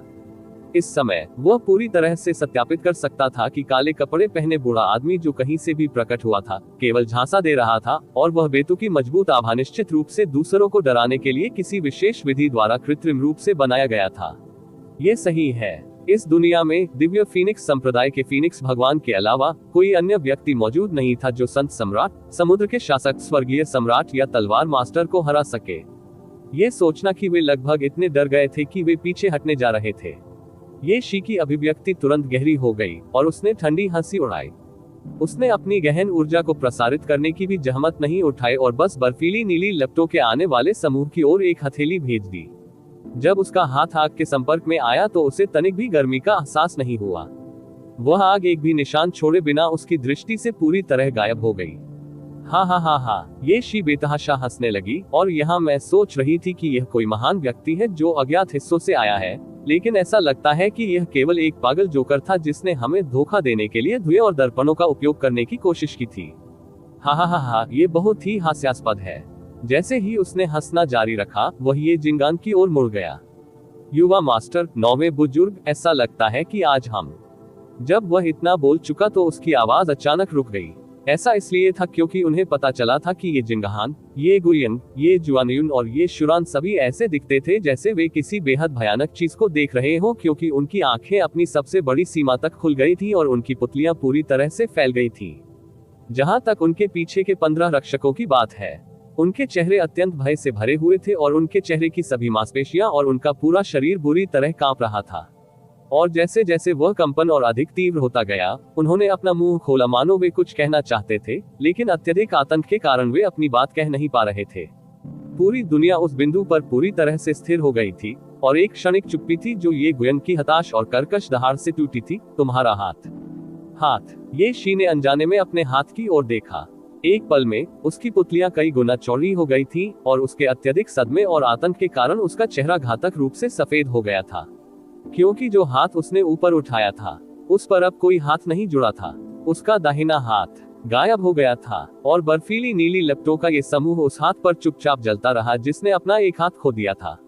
नहीं, उसका हाथ नहीं जल रहा था। सटीक होने के लिए इसे खाया जा रहा था। और जैसे ही बर्फीली नीली आग की लपटें फैली, उसने देखा कि उसका हाथ इंच दर इंच गायब हो रहा था, और पलक झपकते ही आग की लपटें उसके कंधे के पास तक फैल गई थी और उसकी बाह का आधा हिस्सा पूरी तरह से गायब हो गया था। इस पूरी प्रक्रिया के दौरान ऐसी कोई आभा या ध्वनि नहीं थी जिसे वह महसूस कर सके। सच तो यह है कि उसे जरा सा भी दर्द महसूस नहीं हो रहा था। किसी चीज के जलने का कोई आभास नहीं था। किसी को राख का एक कण भी पैदा होते नहीं दिख रहा था। ऐसा लग रहा था मानो उसकी बाह को कोई अदृश्य और भयानक ब्लैक होल निर्दयतापूर्वक निगल रहा हो, और जो निगला जा रहा था वह एक सम्राट का शक्तिशाली शरीर था। ये कुछ ऐसा था जिसे उन सभी ने पहले कभी नहीं देखा या सुना था। यह एक भयानक दृश्य था जो पूरी तरह से उनके ज्ञान से परे था। ये शी की पुतलियां इस हद तक फैल गई थी कि ऐसा लग रहा था कि वे फटने वाली हैं, क्योंकि उसके जीवन में अब तक का सबसे बड़ा डर उसके अंदर उमड़ आया था, जिसके कारण उसने कर्कश और विकृत रोना शुरू कर दिया था, जबकि उसने उन्मत्त होकर सभी पर ध्यान केंद्रित किया था।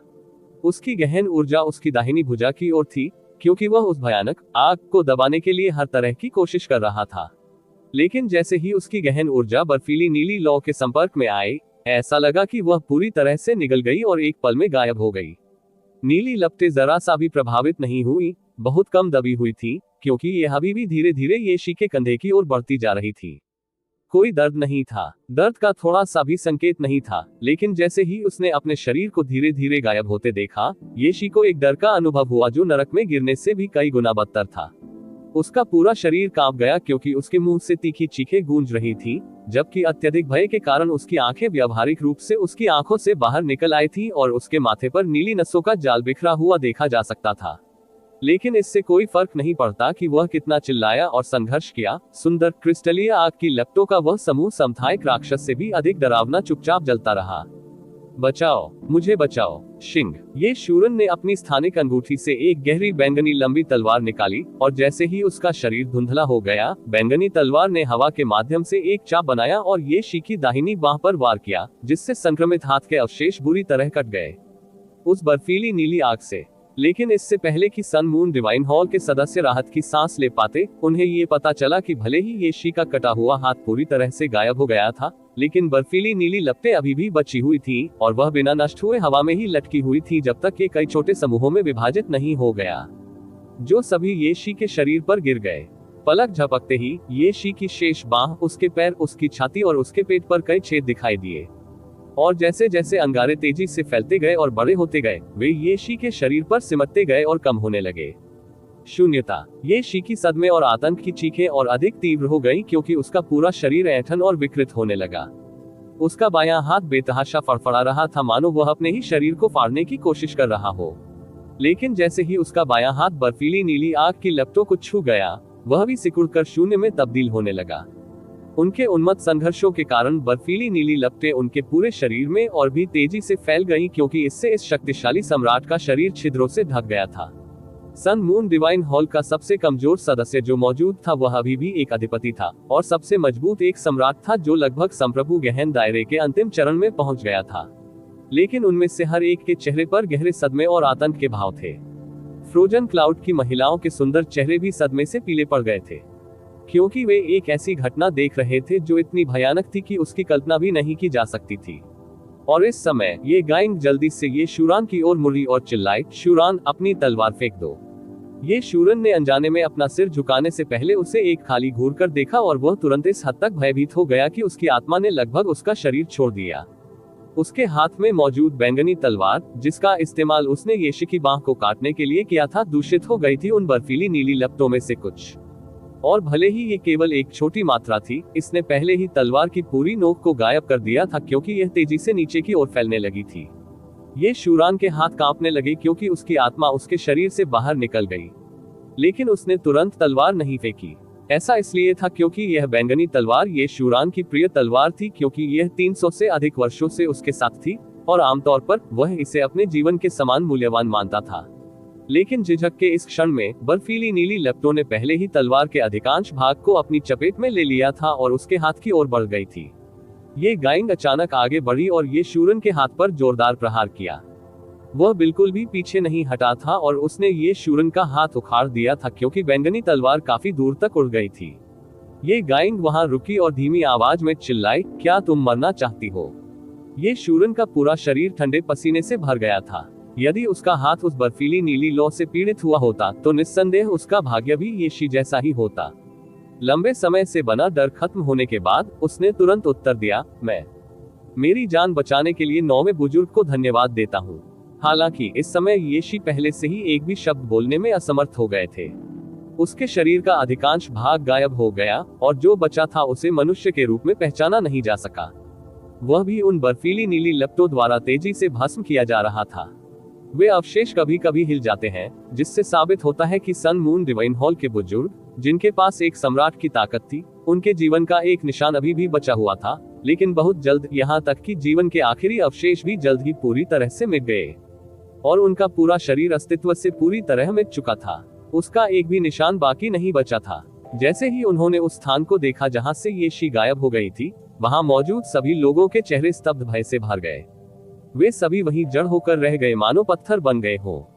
एक ठंडी हवा चली और उनके शरीर ठंड की तरह कांपने लगे, जो उन्मत्त रूप से चल रही हवा की तुलना में 10,000 गुना अधिक ठंडी थी।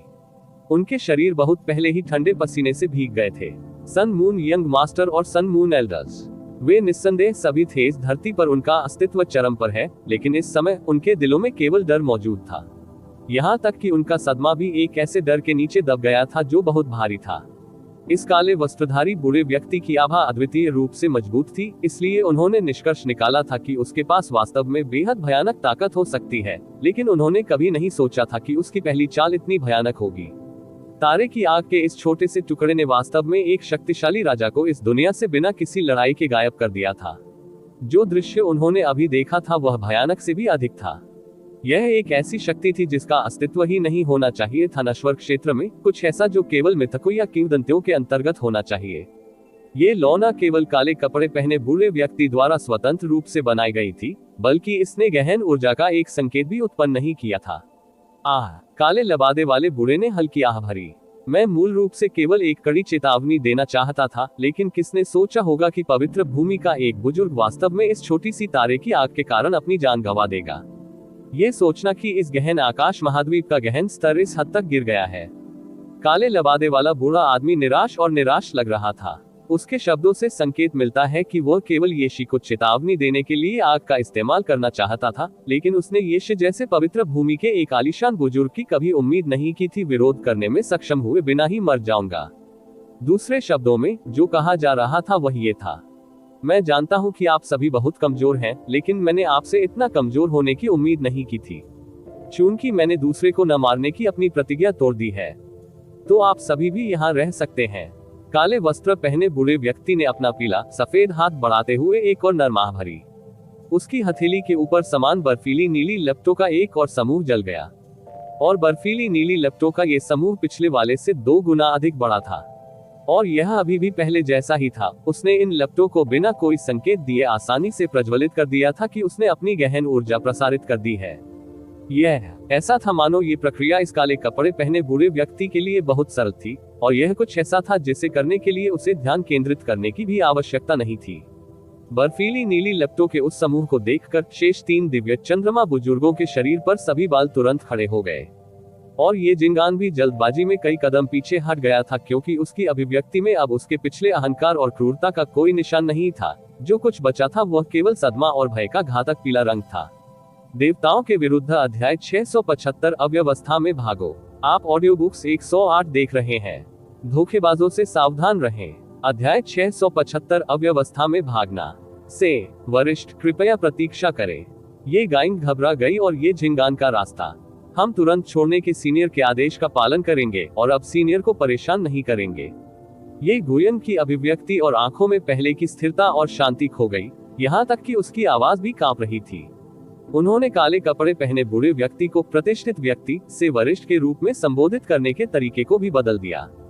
ये शे उनके सन मून डिवाइन हॉल के बुजुर्ग, एक मध्य चरण के राजा जो दुनिया को नीची दृष्टि से देखते थे और यहाँ तक कि सन मून डिवाइन हॉल में एक ऊंचा स्थान भी रखते थे, एक छोटे से व्यक्ति द्वारा लापरवाही से जलाए जाने में कामयाब रहे थे। वह ज्वाला जो काले वस्त्रधारी बूढ़े व्यक्ति द्वारा प्रज्वलित की गई थी, ये ताकत इतनी भयानक और इतनी अतुलनीय थी। उनकी अविश्वसनीय रूप से प्रभावशाली आभा सिर्फ एक आभा थी, लेकिन उन्होंने ये शे को शून्य में बदलने की प्रक्रिया को स्पष्ट रूप से देखा, क्योंकि वे केवल 30 मीटर के भीतर थे। वह ताकत थी जो उनके ज्ञान और कल्पना से कहीं अधिक थी। मध्य चरण के सम्राट को इतनी आसानी से शून्य में बदलना, संत सम्राट, समुद्र के शासक, स्वर्गीय सम्राट या तलवार मास्टर, 4 महान पवित्र भूमि के 4 शासकों, यहाँ तक कि एकमात्र फीनिक्स आत्मा का उल्लेख नहीं करना जो था आधा कदम गहरा भगवान, फिर ये करने में सक्षम नहीं होगा।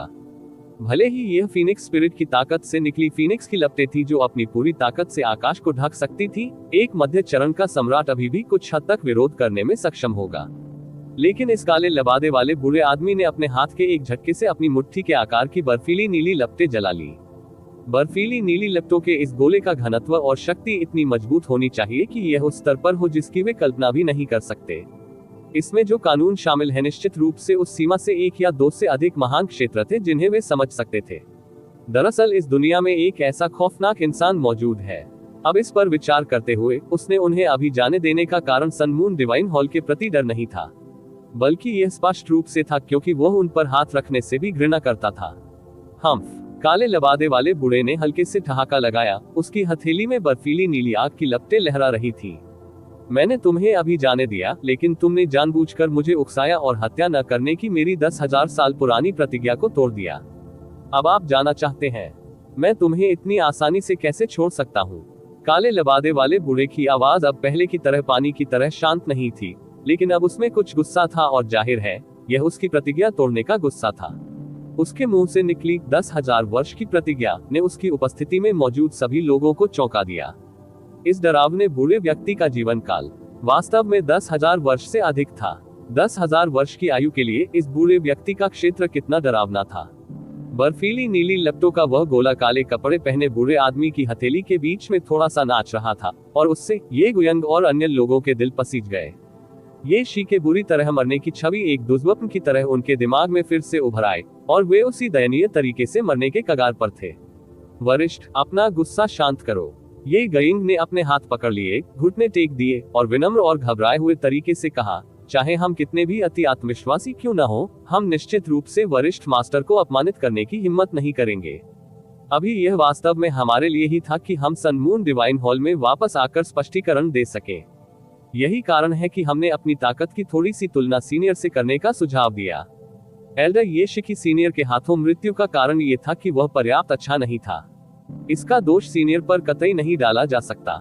मैं सन मून डिवाइन हॉल के 9वें बुजुर्ग के रूप में वादा करता हूं कि जब सीनियर दया में आपका हाथ ऊपर उठाएंगे और हमें आज जाने देंगे, तो हमारा सन मून डिवाइन हॉल निश्चित रूप से एल्डर येश के साथ जो हुआ उसके लिए आपको जिम्मेदार नहीं ठहराएगा, और आपके शिष्य से शिकायत भी हमेशा के लिए हो जाएगी। सन मून डिवाइन हॉल के शीर्ष 10 बुजुर्गों में से एक के रूप में ये गुयंग ने कई वर्षों तक इतना विनम्र रवैया नहीं दिखाया था, लेकिन इस काले लबादे वाले बूढ़े के सामने वह अपना सामान्य रवैया दिखाने की हिम्मत कैसे कर सकता था। अब वह जमीन पर रेंगने का इंतजार भी नहीं कर सकता था, क्योंकि उसके लिए उन्हें मारना हाथ हिलाने जितना आसान होगा, और उसका जानलेवा इरादा पहले ही भड़का दिया गया था। यदि वह वास्तव में हमला करता है, ये शी में संघर्ष करने की क्षमता भी नहीं थी, इसलिए वे भी ऐसा करने में सक्षम नहीं होंगे। न केवल वे सभी मर जाते, बल्कि वे बिना कुछ लिए मर जाते।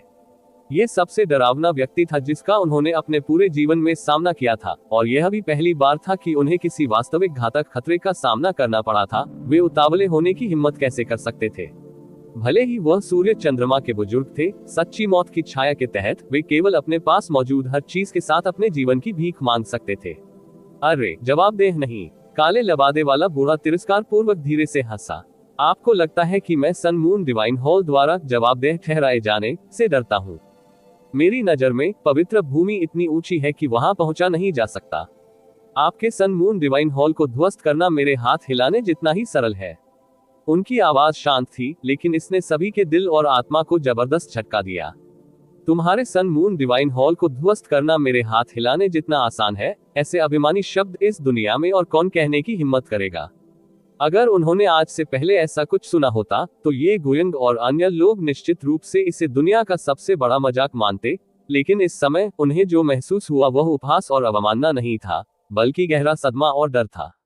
ये शेर की एक छोटी सी चिंगारी से जलकर शून्य हो जाने की भयावह छवि फिर से उनकी आंखों के सामने उभर आए और उनके पूरे शरीर में ठंडक दौड़ गई। ये गयिंग ने घबराहट में कहा, हाँ, सीनियर दूसरी दुनिया का मास्टर है। आपकी नजर में सन मून डिवाइन हॉल का जिक्र करने लायक नहीं होना चाहिए, लेकिन अगर आज यंग मास्टर को कुछ हुआ, भले ही वह सीनियर ही क्यों न हो, मेरा सन मून डिवाइन हॉल आसानी से आराम नहीं करेगा। यद्यपि वरिष्ठ के लिए कुछ भी करना असंभव है, वरिष्ठ एक गुरु है जो कई वर्षों से सांसारिक दुनिया के संपर्क में नहीं है। मुझे लगता है कि आप इस प्रकार के लिए प्रेरित करने के लिए तैयार नहीं होंगे। थोड़ी परेशानी। इसके अलावा ये गाइंग को तुरंत एक विचार आया, शांत रहे और कहा, वरिष्ठ नाराज हैं क्योंकि आपने अनजाने में हत्या न करने की अपनी प्रतिज्ञा तोड़ दी है, लेकिन हत्या दिल से होती है। यदि वास्तव में मारने का कोई इरादा नहीं है, तो यह आपकी प्रतिज्ञा को तोड़ने के रूप में नहीं गिना जाएगा। सीनियर ने जानबूझकर येशी को नहीं मारा, ऐसा केवल इसलिए हुआ क्योंकि येशी पर्याप्त मजबूत नहीं थी और सीनियर की दिव्य लपटों को पकड़ते समय अति आत्मविश्वास में थी, इसीलिए उसकी आत्मा नष्ट हो गई। येशी की मृत्यु अपने कारण हुई, सीनियर के कारण नहीं, इसलिए सीनियर ने वास्तव में आपकी प्रतिज्ञा नहीं तोड़ी। अब उस सीनियर का हमारे खिलाफ जानलेवा इरादा है। अगर आप हम सभी को मार देंगे, तो आप वास्तव में अपनी प्रतिज्ञा तोड़ रहे होंगे। वरिष्ठ इस दुनिया में एक अद्वितीय गुरु हैं, और हम केवल सामान्य लोग हैं जो उल्लेख करने योग्य नहीं हैं। वरिष्ठ को हमारे महत्वहीन होने के कारण अपनी प्रतिज्ञा तोड़ने और आपके स्पष्ट हृदय को कलंकित करने की कोई आवश्यकता नहीं है, जिसे दुनिया से दूर कर दिया गया है। नौवा बड़ा बिल्कुल सही है, ये जुआनयुन ने तुरंत कहा। भले ही आपके शिष्य यूचे और हमारे बीच गलतफहमी है, लेकिन यूचे के हाथों हम में से 10 से अधिक लोग मारे गए, और हमने आपके शिष्य का एक बाल भी बांका नहीं किया है। सीनियर ने कई वर्षों तक अपनी प्रतिज्ञा बरकरार रखी है, इसलिए आपका दिल बड़ा होना चाहिए और आपका दिल स्वर्ग की तिजोरी के मास्टर निर्माता की तरह है। कहें और नहीं, एक शांत आवाज ने ये जुआनयुन को बाधित किया। काले कपड़े पहने बूढ़े आदमी ने धीरे से अपनी हथेली पीछे खींच ली। बर्फीली नीली लपटों का गोला भी गायब हो गया और हवा में भरा जानलेवा इरादा भी बिखर गया, लेकिन आकाश को ढकने वाला वह जबरदस्त दबाव अभी भी मौजूद था और उन पर भारी असर डाल रहा था। दिल और आत्मा, भले ही आपने वही कहा जो आपने जीने के लिए कहा था, यह उचित भी है। कोई बात नहीं, तुम सब जा सकते हो। आज के बाद तुम यहाँ कभी वापस नहीं आ सकते। सन मून डिवाइन हॉल के सभी लोगों ने अपना सिर उठाया, मानो उन्होंने स्वर्ग से कोई आवाज सुनी हो। अपने जीवन में पहली बार उन्हें मृत्यु से बचने का एहसास हुआ। ये गयिंग ने कांपती आवाज में कहा, आपकी दया के लिए धन्यवाद वरिष्ठ। मेरा Sun Moon Divine Hall senior की कृपा को याद रखेगा। उसकी आवाज लड़खड़ा गई, लेकिन उसने एक सांस ली और फिर कहा, जूनियर को पूछने की अनुमति दें। सीनियर हमें आपके महान नाम की कृपा प्रदान करे। भविष्य में चाहे सीनियर कहीं भी जाए, मेरा सन मून डिवाइन हॉल निश्चित रूप से पीछे हट जाएगा और हमसे दूरी बनाए रखेगा, और हम वरिष्ठ से संबंधित किसी भी व्यक्ति को बिल्कुल भी नाराज नहीं करेंगे। ये गयिंग ने जो कहा था, उसका नाम पता चलने के बाद बिल्कुल भी बदला नहीं लेना था। ये शे बुरी तरह से मर गया, लेकिन काले कपड़े पहने बूढ़े व्यक्ति की ताकत पूरी तरह से उनके ज्ञान से अधिक थी, इसलिए उन्होंने बदला लेने के बारे में भी नहीं सोचा। जहां तक पीछे हटने और दूरी बनाए रखने की बात है, ये बिल्कुल भी गलत नहीं था। भयावह अस्तित्व के इस स्तर पर उन्हें बस यही आशा थी कि उन्हें अपने जीवन में फिर कभी इसका सामना नहीं करना पड़ेगा। महान नाम, काले लबादे वाले बूढ़े ने धीरे से कहा, तुम जानते भी हो तो क्या कर सकते हो? इस संसार में बहुत दिनों से मेरा नाम नहीं है। यदि ऐसा इसलिए नहीं होता क्योंकि मैंने अपने अंतिम शिष्य को नियति के तहत स्वीकार कर लिया था, तो मेरा शेष जीवन अब सांसारिक दुनिया के संपर्क में नहीं रहेगा।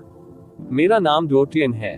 ड्यूटियन नाम है स्वर्ग, सीजर। ये गाइंड ने धीमी आवाज में कहा। ये वास्तव में एक अपरिचित नाम था जिसे उसने पहले कभी नहीं सुना था, और यह सबसे अजीब नाम भी था जो उसने कभी सुना था। कोई व्यक्ति कितना जंगली या कितना मजबूत होगा जो अपने नाम के रूप में ड्यूटियन का उपयोग करने का साहस करेगा? सीनियर ड्यूटियन, हम इसी क्षण चले जाएंगे।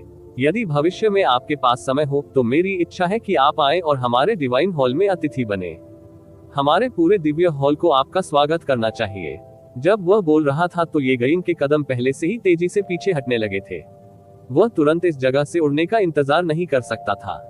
उसने जो कहा वह आधा काले लबादे वाले बूढ़े व्यक्ति की भावनाओं को शांत करने के लिए था, और बाकी आधा स्वाभाविक रूप से उसके साथ अच्छा व्यवहार करने की कोशिश करने के लिए था। क्योंकि इतना भयानक आदमी भले ही उससे दोस्ती न कर सके, लेकिन दुश्मन तो कतई नहीं बन सकता। जब वे तुरंत मुड़े और सूर्य चंद्रमा पवित्र संदूक की ओर उड़ने के लिए तैयार हुए, तो अचानक उनकी पीठ के पीछे से एक आवाज आई। इंतजार। यू चेही थे जिन्होंने बात की थी। ऐसा लग रहा था कि अधीरता और अनिच्छा के कारण ही उसकी आवाज विशेष रूप से गहरी थी। ये गाइंड और अन्य लोगों ने अपने कदम रोक लिए थे और ठंड उनकी पीठ पर बह रही थी। काले लबादे वाले बूढ़े, यार उन्हें जाने दो, लेकिन इसका मतलब यह नहीं था कि यू चे ने उन्हें बंधन से मुक्त कर दिया। यदि यून चे ने काले कपड़े पहने बूढ़े व्यक्ति से उन सभी को यहीं रखने के लिए दृढ़ता से कहा, चियर, ज्यादा कुछ कहने की जरूरत नहीं है। इससे पहले कि यून चे कुछ कह पाता, काले कपड़े पहने बूढ़े व्यक्ति की आवाज शांत हो चुकी थी। मास्टर जानते हैं कि आप क्या कहना चाहते हैं। तुमने सचमुच सोचा कि स्वामी ने उन्हें जाने दिया क्योंकि मुझे उन पर हाथ रखने से घृणा हुई, या मैं अपनी प्रतिज्ञा तोड़ने को तैयार नहीं हूँ? गलत। उनकी आवाज अब थोड़ी कठोर हो गई। मास्टर ने आपको बहुत पहले सिखाया था, जब तक कि वास्तव में आपके जीवन पर कोई खतरा न हो, आप मास्टर की ताकत उधार नहीं ले सकते और उस पर निर्भर नहीं हो सकते। मास्टर जानता है कि फ्रोजन क्लाउड एसगार्ड के मामले के कारण आप इन लोगों से नफरत करते हैं और अधीरता से उन्हें मौत के घाट उतारना चाहते हैं, लेकिन उन्हें छोड़ना मेरी सीमा तक है। यदि आप उन्हें मरवाना चाहते हैं तो ऐसा करने के लिए आप केवल अपनी ताकत का उपयोग कर सकते हैं। 6 साल पहले जब हम गुरु और शिष्य के रूप में मिले थे, तब आप केवल एक अपंग और गहरी नसों वाले अपंग थे। मास्टर ने आपकी गहरी नसों की मरम्मत की, 3 साल तक आपका मार्गदर्शन किया, और 7 देशों की युवा पीढ़ी में से कोई भी आपकी बराबरी नहीं कर सका। 3 साल पहले मास्टर ने अंतरिक्ष को तोड़ दिया और आपको प्राइमर्डियल प्रोफाउंड आर्क से वापस लाया, और अब तक अपनी ताकत के साथ आप पहले से ही एक सम्राट से लड़ सकते हैं। भले ही अब आप उन्हें नहीं मार सकते, लेकिन यदि आप गुरु के अधीन अपने दिल से खेती करते हैं, तो अगले 3 वर्षों में आप उनमें से किसी को भी अपने हाथ के एक झटके से मारने में सक्षम होंगे। अगले 3 वर्षों में पूरा सन मून डिवाइन हॉल आपके पैरों के नीचे होगा। आज केवल आज के आनंद के लिए अपने साधना हृदय को हानि पहुंचाने की कोई आवश्यकता नहीं है। ये सभी शब्द काले कपड़े पहने बूढ़े व्यक्ति द्वारा यू चे से कहे गए थे, लेकिन ये सुनकर सन मून डिवाइन हॉल का हर एक व्यक्ति डर से कांप गया। 6 साल के समय में गहरी नसों वाले एक अपंग से एक सम्राट के खिलाफ लड़ने की ताकत पाने में इसमें केवल 6 साल लगे। ये कितनी भयावह अवधारणा थी, और वे सभी स्पष्ट रूप से जानते थे कि ये शब्द निश्चित रूप से झूठे नहीं थे, क्योंकि पिछले 3 वर्षों में यूचे की उनकी जांच के अनुसार 6 साल पहले वह वास्तव में अपंग नसों वाला एक अपंग था। जिस शहर में वह 10 साल से अधिक समय तक रहा, वहां के सभी लोग उसके बारे में जानते थे, और यहाँ तक कि वह पूरे शहर में हंसी का पात्र भी था। सबसे पहले जब उन्होंने दिव्य फीनिक्स संप्रदाय में अपनी शक्तियों का खुलासा किया, तो उन्होंने केवल 3 वर्षों के लिए ही गहन शक्ति विकसित की। आखिरकार आज उन्हें इस भयावह तथ्य का उत्तर मिल गया। ऐसा इसलिए था क्योंकि उसके पीछे एक ऐसा भयानक गुरु था। यह उनकी कल्पना से 1000 गुना अधिक भयावह था। 6 वर्षों में एक अपंग से एक सम्राट के स्तर की ताकत तक, भले ही उनके 4 महान पवित्र आधारों ने पूरी दुनिया को नीचा दिखाया, वे खुद कभी भी इसे हासिल नहीं कर सके। एक वाक्य भी था जो उनमें से हर किसी ने स्पष्ट रूप से सुना था। युन चे अभी भी जीवित था। इसका कारण यह नहीं था कि वह प्राइमोर्डियल प्रोफाउंड आर्क में फंसा नहीं था जैसा कि उन्होंने अनुमान लगाया था, बल्कि इसलिए था क्योंकि वह काले द्वारा बचाया गया था प्रिमोर्डियल प्रोफाउंड आर्क से वस्त्र पहने बूढ़ा आदमी, जिसका मतलब है वह वास्तव में प्रोफाउंड स्काई कॉन्टिनेंट और प्राइमोर्डियल प्रोफाउंड आर्क के बीच अंतरिक्ष में यात्रा कर सकता है। उनके दिल और आत्मा में एक अवर्णनीय सदमा कांप उठा। गहरे आकाश महाद्वीप के सबसे मजबूत सम्राटों के रूप में वे उस दायरे को समझना शुरू नहीं कर सके जिसमें काले वस्त्रधारी बूढ़ा आदमी था। इसकी तुलना में ये पूरी तरह से अलग दुनिया की तरह था। युन चे ने अपना सिर नीचे किया और कहा, गुरु सही कह रहे हैं, शिष्य इसे याद रखेगा। उनकी आवाज बहुत धीमी और धीमी थी। यह अहंकारी जंगली युन चे जिसने अकेले दिव्य फीनिक्स संप्रदाय का सामना करने की हिम्मत की और यहाँ तक कि सन मून दिव्य हॉल को अपमानित करने की हिम्मत भी की, वह अपने गुरु के सामने विशेष रूप से सम्मानजनक और शांत प्रतीत होता था। ये गाइंग ने ये झिंगान की बाह पकड़ ली। जितनी तेजी से वो कर सकता था आकाश में उड़ गया और अब रुकने की हिम्मत नहीं की। 6 साल और वह सम्राटों से लड़ने में सक्षम था। 3 और साल और वह इनमें से किसी को भी मार सकता था उन्हें। 3 और साल और वह अपनी इच्छानुसार पूरे सन मून डिवाइन हॉल पर कदम रख सकता है। ये शब्द बिल्कुल एक अभिशाप की तरह थे जो उसके दिल और आत्मा में व्याप्त थे। उसे ऐसा लगने लगा जैसे वह इस युन चे के साथ दुश्मन बन गया है जिसे वे पहले हे दृष्टि से देखते थे। ऐसा लगता था कि यह अब तक की सबसे बड़ी गलती थी जो उन्होंने इनके कारण की थी। साल अलिस्चू डोटियन इक्वल्स स्वर्ग पर कब्जा करने वाला जो स्वर्ग पर कब्जा कर लेता है, आदि आदि। इस तरह के और अपडेट के लिए कृपया हमारे चैनल ऑडियो बुक्स 108 को सब्सक्राइब करें और नोटिफिकेशन सक्षम करें। धन्यवाद।